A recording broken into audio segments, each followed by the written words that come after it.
Il fait beau et chaud et toujours pas une goutte d'eau dans le ciel. La moitié des nappes souterraines affichent des niveaux inférieurs à la normale. Les activités gourmandes en eau s'en ressentent. Maraîchers et pisciculteurs attendent la pluie avec impatience. Et selon Météo France, ce temps sec devrait durer encore une dizaine de jours. Cathy Colin, Benoît Orion. C'est ici que Séverin voit la sécheresse et c'est la première fois en 10 ans qu'il doit intervenir. Pour maintenir le même niveau, nous venons de mettre 2 planches supplémentaires par rapport à l'année dernière à cette même époque. Ce qui montre que le débit est inférieur à l'année dernière et aux années précédentes. Avec moins de courant, l'eau devient plus chaude, elle est moins oxygénée. Pourtant, l'oxygène, les truites, poissons d'eau vive, en ont besoin pour se développer. Séverin va devoir utiliser d'ici quelques mois des appareils pour aérer son eau. Il y a une cage ici en dessous pour éviter que les truites ne se fassent aspirer par la petite hélice qui se trouve là au milieu.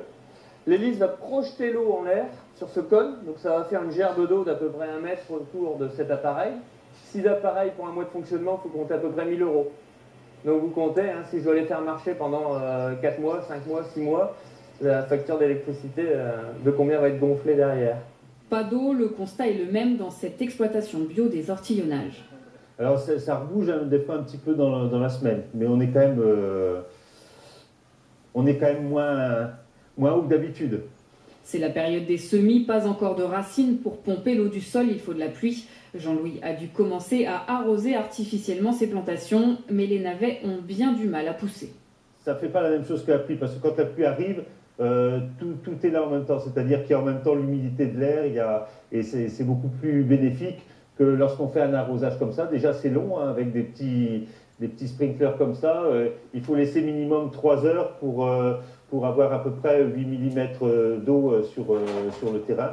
Jean-Louis ne veut pas parler de catastrophe à chaque année sa difficulté, mais il espère que le déséquilibre ne va pas durer trop longtemps.